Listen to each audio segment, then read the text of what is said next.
Assalamu alaikum wa rahmatullahi wa barakatuhu. Viewers, by the grace of God, we've met here once again, and what we are to learn today is Surah Al-Kafirun. Now, when we say Surah Al-Kafirun, what is the meaning of Surah Al-Kafirun?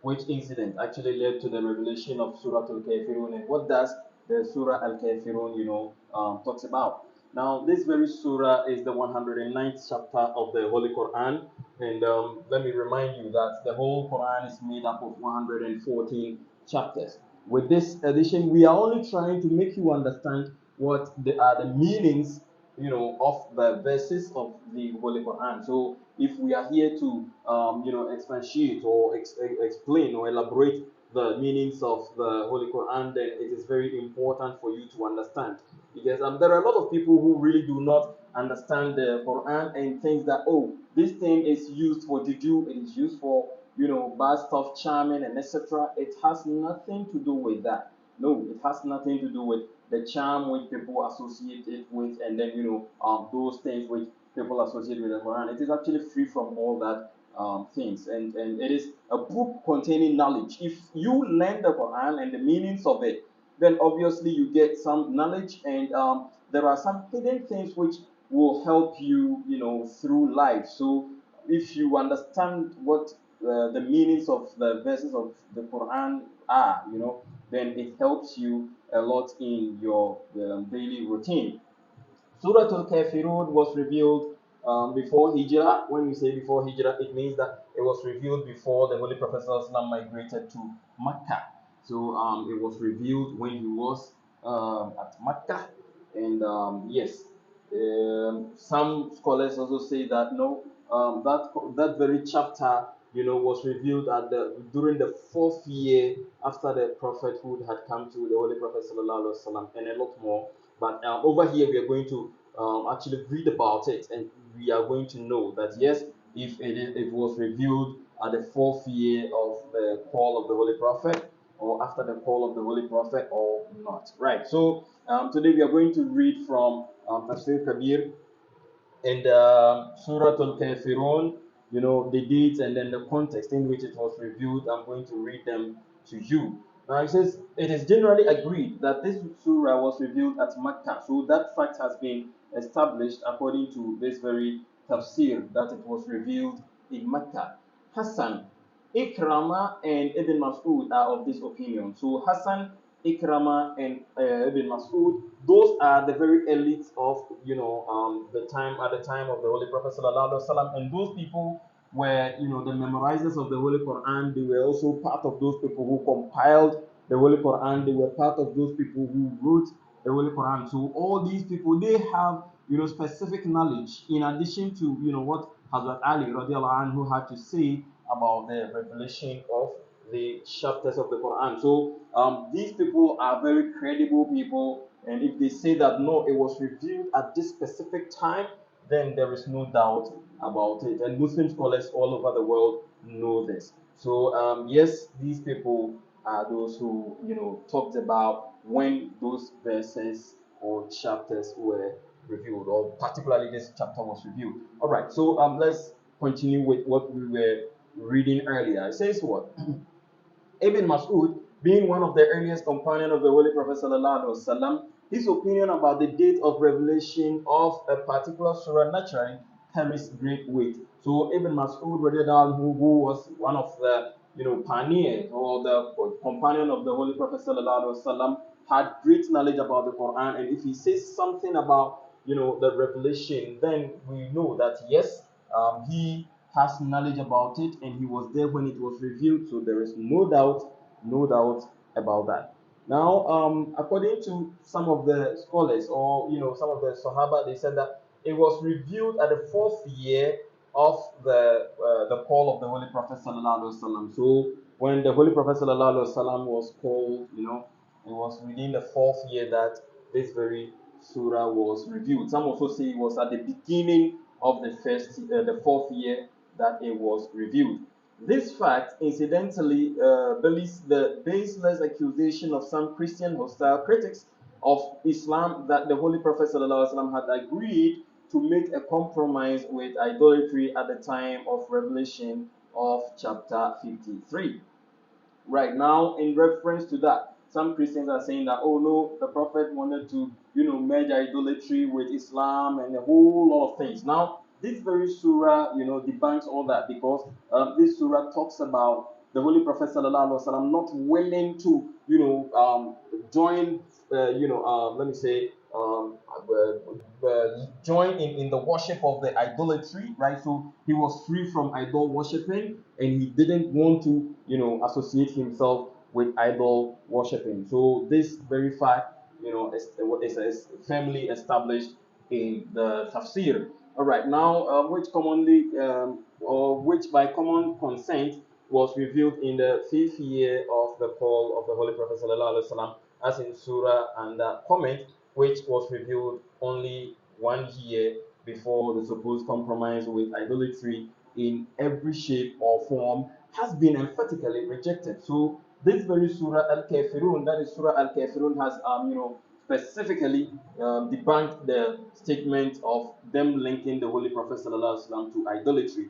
I even remember that there was a time where people used to say that, oh, there were 360 idols in the Kaaba, so it means that you Muslims are worshiping idols and blah blah blah blah blah. No, those things are baseless. They don't have any proofs, any facts or anything relating to that. And when the Holy Prophet ﷺ conquered Mecca and went back to Mecca to settle there, establish Islam there, and all those people accepted Islam, I have to be, straight with you that the Holy Prophet ﷺ made them remove all the idols, because it was the house of God and it was supposed to be kept like that. So if he removed the idol, then it is understood that yes, the Holy Prophet ﷺ had nothing to do with idol worshiping. So that very thing, or that very fact, must be established. If we have to continue, then it says what? We go to the subject matter of this very surah.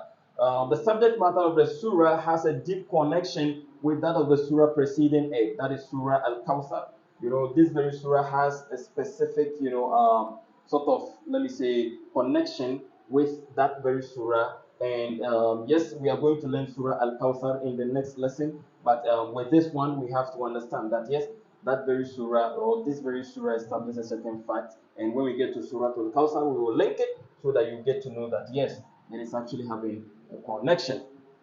It says the subject dealt with in the opening verses of the surah inevitably flows from and is the direct result of the subject treated in Surah Al-Kawthar.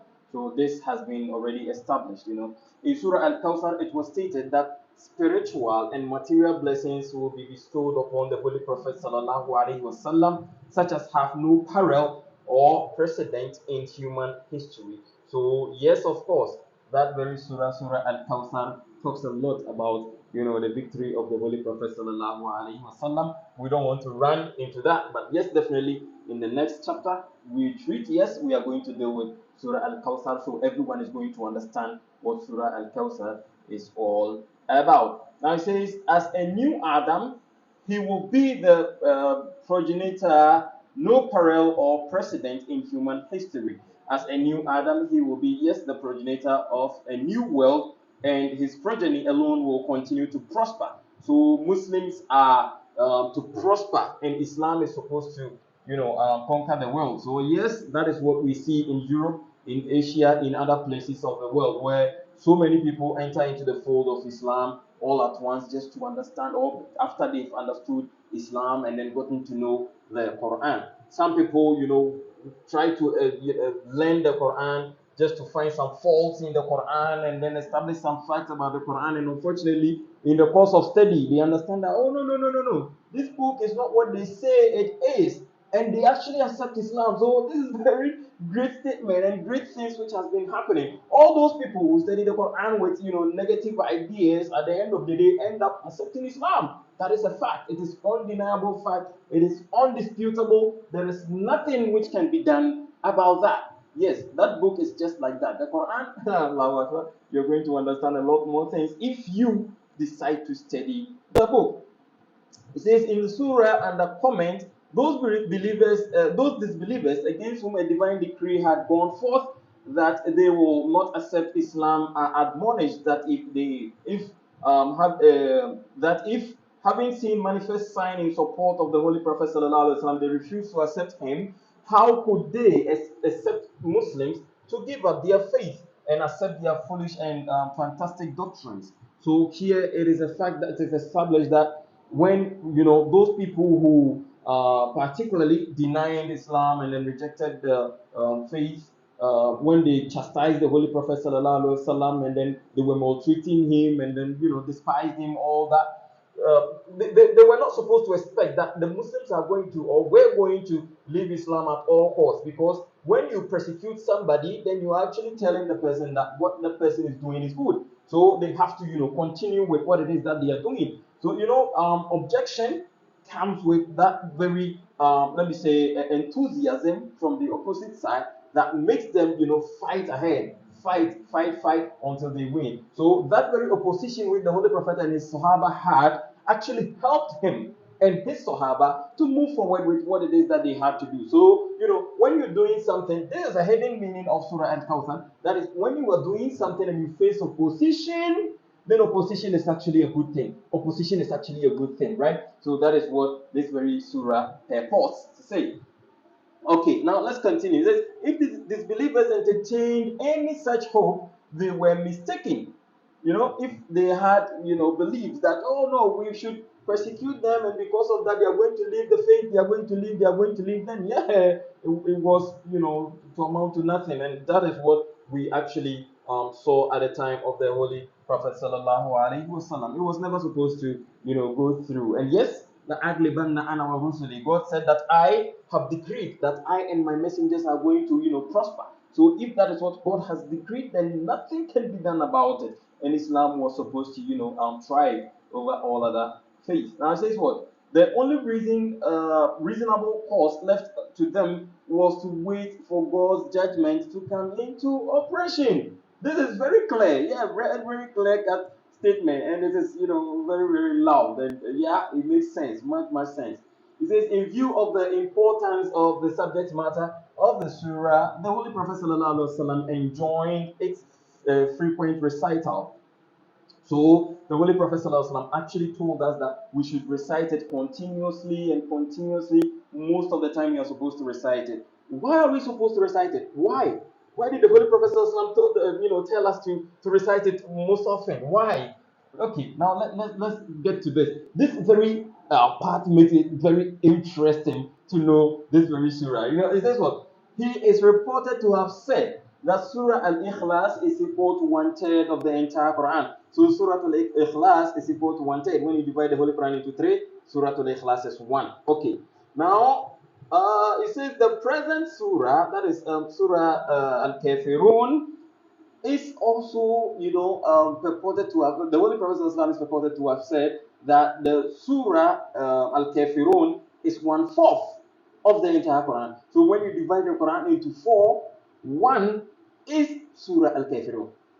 Wow, that is really amazing. So it means that if you actually recite it many times in the course of the day, in the course of the year, in the course of the month, in the course of the week, you have a lot more to attain for blessing. He says, and whoever or whosoever would frequently recite these two surahs and deliberate over their subject matter will command great respect and prestige. So if you are able to recite Surah Al-Kafirun, Qul Ya Ayyuhal Kafirun, and that of Surah Al-Ikhlas regularly, then you have respect and prestige. Don't you really need that? We really need it. We need it. Yeah, sure. So even Maruduya, meaning that the Surah Al-Ikhlas deals with a basic principle of Islam, that is the divine unity, the oneness of God. And as in the present surah, believers are enjoined courageously to stick to their faith in a hostile environment or under adverse circumstances. He who will comprehend and realize the significance and importance of this surah will necessarily command great respect. So this is what we're talking about. This very part of the Quran makes it clear that yes, if you are able to recite it, then definitely there is this respect which you're going to get on the side of other people, and that God is also going to, raise you up. And yes, there is no doubt about it, because what? The Holy Prophet ﷺ made us understand that when you read one alphabet of the Holy Quran, you get 10 blessings. 10, 10. That is one verse of, one word of the Quran equals 10 blessings. So don't you really need a lot of blessings? You need them, right? You need them. And seriously, this very surah we're talking about is having so many verses, which means that there are a lot of words in Surah Al-Kafirun and Surah Al-Ikhlas, right? So yes, of course, when you read the Quran, you actually gain so much blessings, and we have to actually stick to the Holy Quran. All right. Now, when if we are to proceed, then we are going to deal with the surah itself, right? Now, Surah Al-Kafirun begins with Bismillahir Rahmanir Rahim, which means in the name of God, the beneficent, the merciful. All right. Now, yes, of course, this very thing is called Tasmiyah. That is Bismillahir Rahmanir Rahim. I've already expatiated. I've already explained it. So, yes, if there is any question, you can put it in the comment section, and obviously we're going to give you an answer to that. Yes, let me remind you that if you've watched up to this far, then yes, of course, you are one of the chosen ones, and sure, for sure, you have to share this very video to others so that they will also benefit. And you have to like and comment. Yes, if you like the video or you don't, anything, yes, it's accepted. It actually corrects us so that we are able to change things and make things work the way you want it, because we actually want you to learn a lot. So yes, like, comment, and share. Look down there and then do that for us right now before we continue. All right. So in the surah it says what? "Qul ya ayyuhal kafirun." Say, "O you disbelievers, la a'budu ma ta'budun." I worship not as you worship. I do not worship as you worship. Some people are saying that, oh, Islam is idolatry. It's idolatry. You worship idol. You worship idol. The Holy Prophet was told that tell them that I do not worship as you worship. I don't worship idols. I'm not part of what you do. No. I'm not part of it. All right. So it says what? Wala antum abiduna ma'abud. Nor do you worship as I worship. So it's diverse. I am on this path and you are on the other path. We have nothing in common. It says, "Wala ana abidum ma abattum," and I shall not worship that which you worship. This is great. This is big, right? Because when the Holy Prophet ﷺ came into the world, he, was facing so many oppositions, and it's because of the fact that he was saying that there is only one God and that he is just a messenger, right? Now, if he was worshiping one God and the Meccans were actually worshiping 360 idols, then yes, it makes sense if someone is to say that he is also an idol worshiper, because that is where he came from, right? Now he's saying something that I do not worship that which you worship. What you worship? What did they worship? They worshiped idol, and he said that he's free from that. He's free from that. He doesn't do that. He doesn't do that. Now, what is the next verse? It says, "Wala antum abiduna ma a'bud." Nor will you worship him whom I worship. You will not worship what I worship, or that being which I worship, quote and unquote. So this means that the Meccans were worshiping something different, and Rasulullah was also worshiping something different. So if you are a Muslim, then it means that you actually worshiping something different from idols. You're not worshiping idol, and you don't worship through somebody. Some people are saying that Muslims worship through Muhammad and they worship through Muhammad. We don't worship through Muhammad. We worship one God, that very God. We worship him in truth. We worship him straightforward. So if you have to ask God, you have to ask him direct. That is what Islam teaches you, right? So Islam teaches you how to read the book, how to do certain things, and obviously Islam teaches you how to walk, how to talk, how to do a lot of things, particularly when it comes to your way of worship. Yes. Islam is particular about it. And when you look at this verse, it tells you a lot, right? So you don't have to worship through something if you want to worship God. You have to worship God directly. Deal with God directly. You don't have to deal with anything. You don't have any third party. No. It's you, your Rabb, you, your God, you, your Creator. That's it. Finish. There is nothing intermediary. No, no, no, no, no. So you are not part of what the Christians do. You're not part of what the idolaters do. No, no, no. You are not part of it, right? So yes, if we are to continue, then the very last verse says, "Lakum dinukum waliyadin." Lakum dinukum waliyadin. What does it mean? It means for you, your religion, and for me, my religion. Which means that your religion is different from mine, right? And mine is different from yours, right? Who are those people whom we were referring to when we talk about lakum dinukum waliyadin? We are actually referring to the idol worshippers. Anyone who worship idol, anyone who associate partners with God. We don't worship the same thing which you do worship. Now, there is different things altogether here. And we are worshiping actually one God. We don't worship him through any intermediary. It is just one God, and we worship him alone. And it is you, your God, when you stand and you want to pray, right? That is why we say, وَجَّهْتُ وَجْهِيَ لِلَّذِي فَطَرَ السَّمَاوَاتِ وَالْأَرْضِ حَنِيفًا وَمَا أَنَا مِنَ الْمُشْرِكِينَ, right? So it says what? Surely I have turned my face towards what? The creator of the heavens and the earth.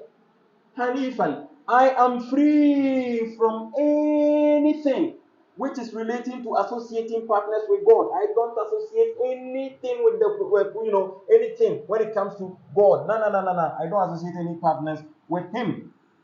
وَمَا أَنَا مِنَ الْمُشْرِكِينَ, and I am not of those who associate partners with him. Right? So you've turned your face wholeheartedly to God, who created you and I, who created the universe, who created everything in it, who created human beings and gave us that brains that make us think and do things, innovate things, invent things, right? So if we are worshiping that one true God, then obviously we don't have any intermediary. We only have one God, and that is it. That is whom we worship. All right. So let's delve deep into the tafsir when it comes to the true interpretation of those very verse. Now, in the commentary, it says what? The divine command expressed by kul. When you say kul, what does it mean? It says what? It applies, besides the Holy Prophet sallallahu alaihi wasallam, to every Muslim. So, apart from the Holy Prophet sallallahu alaihi wasallam, every Muslim is also commanded through this. Kul ya ayyuhal kafirun. Kul. It is, commanding you to do something. What? To say, Ya ayyuhal kafirun, oh you who are disbelievers. Yes, it is commanding you to say it. Besides the present surah, this word is placed at the beginning of chapters 72 and 112, as well as 113 and 114. So it means that it has appeared in the Quran so many times. And if I am to be specific, it says what? It has been used in the Quran for about 306 times. So the word kul, to say something, to speak something, has been repeated in the Quran 306 times. Wow. Which means that there are so many things which God actually commands us to do, right? So we have to search for all those things. Now, in the course of study, we're going to, get closer to all those words, and obviously, we'll get to understand it. Now, wherever it is used, it emphasizes the importance of the subject governing it. So it is emphasizing something that yes, you have to do something, and what is it that you have to do? It makes it command, so that you get to know what it is that you have to do. So yes, that is the word kul. Now it says what?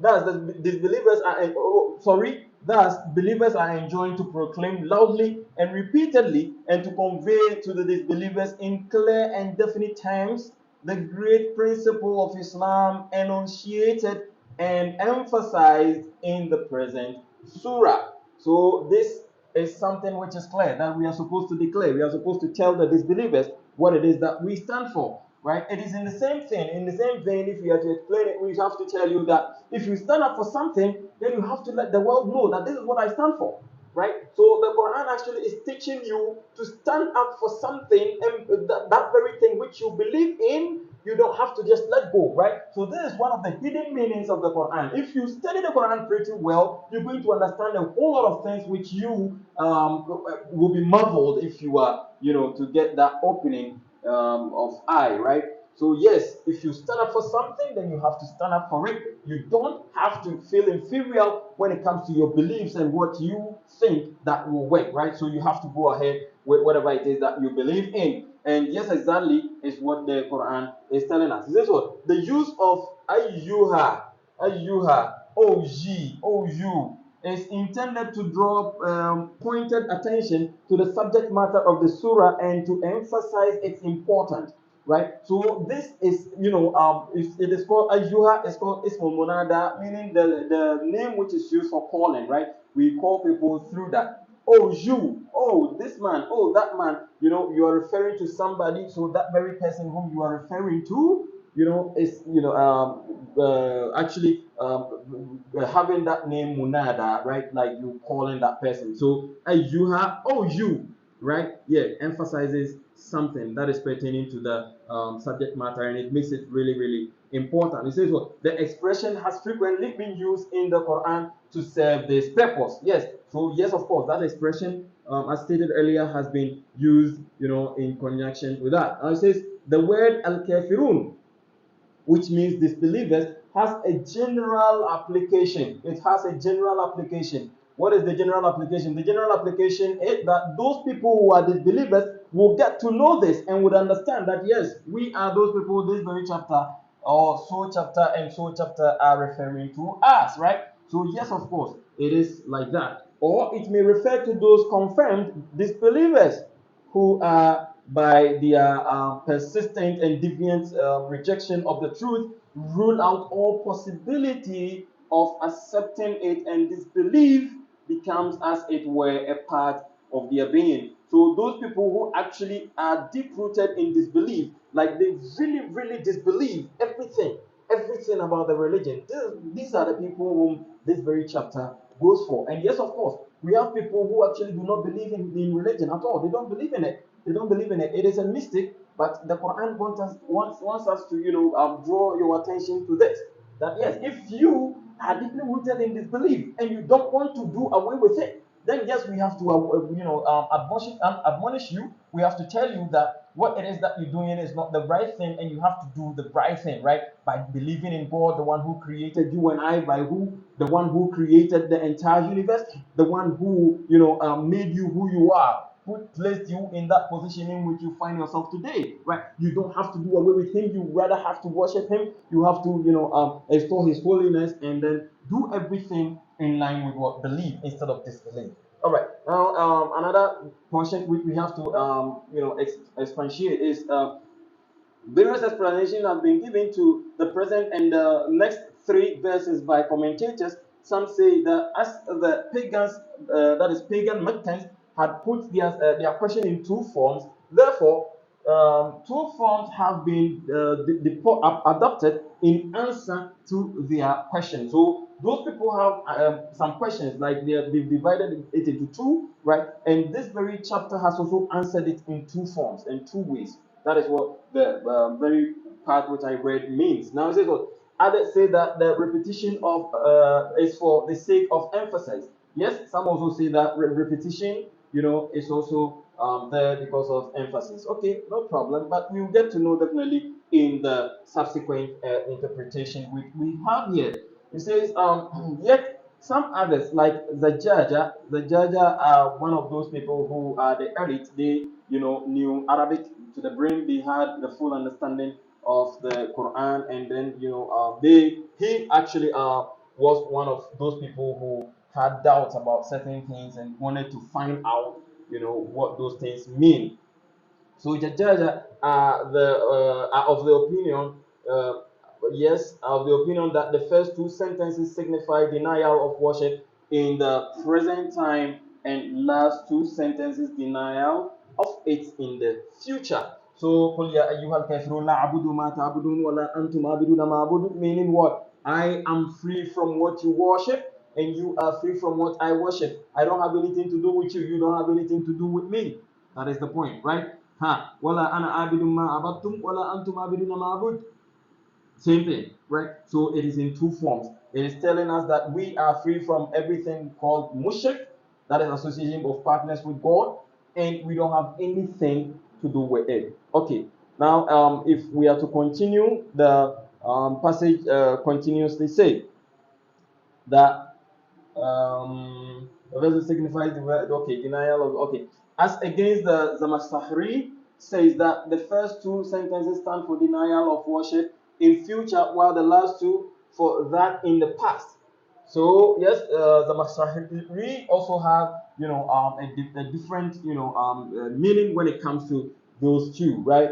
Now, regardless of however it is, there is nothing different here. It is actually in line, right? It's just different in opinions, okay? So yes, if you take it the way you want it, it's okay, right? So yes, of course, every explanation, have doubts which it opens, right? And human brains works in diverse ways. So whatever way you want it, yes, you can take. But this is what I want you to know: that this very chapter tells every individual that every Muslim is free from everything relating to idolatry, regardless of whichever way anyone will take it. This very portion tells us that every single Muslim is free from idolatry. We don't associate anything with God. All right. So regardless of however it is, they are all of the same notion. And it says, be that it as it may, when la, that is la lam alif,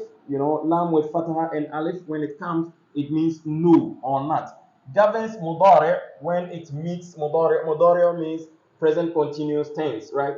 It says that it signifies future tense. So when la is joined with what mudari, that is when the word no in Arabic, is joined with anything relating to a word which is, in the present continuous tense form, then it puts it in the future sense, right? So la a'budu ma ta'budun is one of them, right? Now, what does it say? It says it signifies future tense. Yes, according to this use of the particle, the expression la a'bud would mean I will never worship. I will never worship. So yes, it puts it in the what? The future tense form, meaning that it would never happen.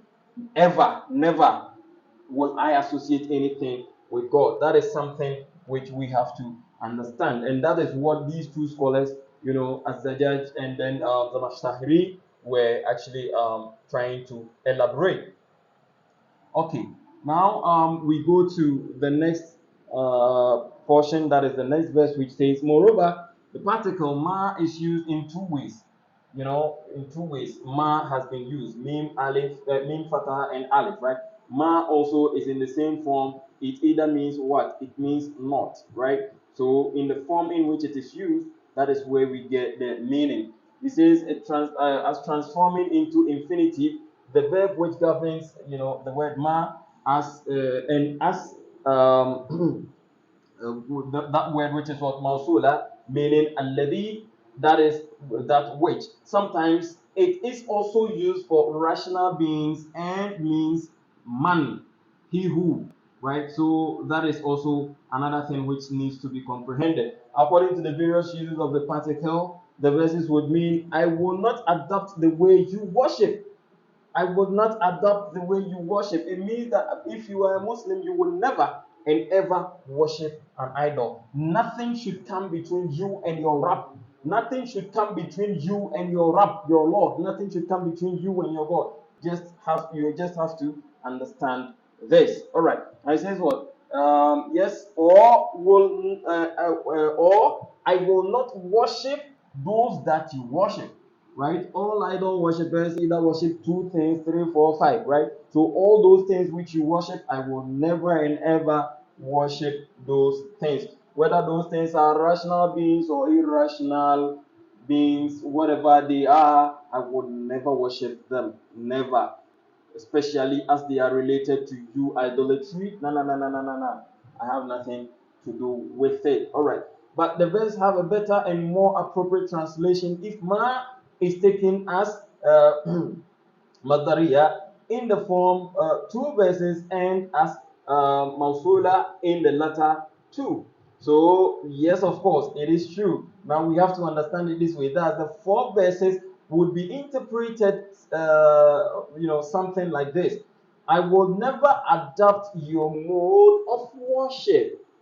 Okay? I would never adapt your mode of worship or the manner of worship. Nor will you adapt the manner in which I worship. And it is true. Those idol worshippers, they will not bow. No, no, no, no. They will not prostrate. No, of course. And they will never keep mute. That is the most funny part. They will never be silent. They will be shouting and ringing the bells and dancing, jumping and stuff. Right? If you are idol worshiper, then your way of worship is different from that of a Muslim. That is the difference. So you have to understand that. You have to actually understand that. Now, what does it say in addition? It says, and I shall not worship those things which you worship. That is the latter part. What you worship, I will never worship. Nor will you worship him whom I worship. You will never worship. So it means that Muslims have nothing to do with idol worshipping. Those who are saying that the Holy Prophet ﷺ was actually worshipping idols in the Kaaba and that all Muslims do the same, you have to watch your words because there is nothing truth about this. This very surah is saying that it is not true. No Muslim worship anything idol. No Muslim worship anything idol. We are free from idolatry and we are not into that. This very chapter is saying that. Now, what is the last verses, interpretation? Also, for different meanings of deen, lakum deenukum waliya deen, different meanings of deen. See Holy Quran chapter 107 verse 2. And yes, this very thing is there. Clearly it is there, right? So what is the meaning of deen? Deen sometimes means the day of judgment. Deen sometimes means religion. Deen sometimes means faith. It's having so many meanings, all right? Now in this form, lakum dinukum, dinukum here signifies what? Your religion. It signifies your religion. So, lakum dinukum waliyadin, to you, your religion, to me, my religion. That is all. All right. So, according to these two, the verse signify as there is absolutely no meeting ground between your way of life and mine. Your way of life is different. My way of life is different. There is nothing, that brings those way of lives together. No, no, no, no, no. We have two things all together. We are in disagreement when it comes to worshiping, a deity or, a being. All right. And as we are in complete disagreement, not only with regard to the basic concept of religion, but also with regards to its details and other aspects. Therefore, there can possibly be no compromise between us. Wow. That is the meaning of this very surah, Surah Al-Kafirun. It is having a very beautiful meaning, very beautiful interpretation, and it's actually one-fourth. One-fourth. When you divide the Quran into four, this is one of it, right? So we have to do our best to recite it, regularly, all the time. We have to recite it. We have to recite it to establish our faith, to establish our deen, to establish our iman. May Allah be with us. Assalamu alaikum wa rahmatullahi wa barakatuh.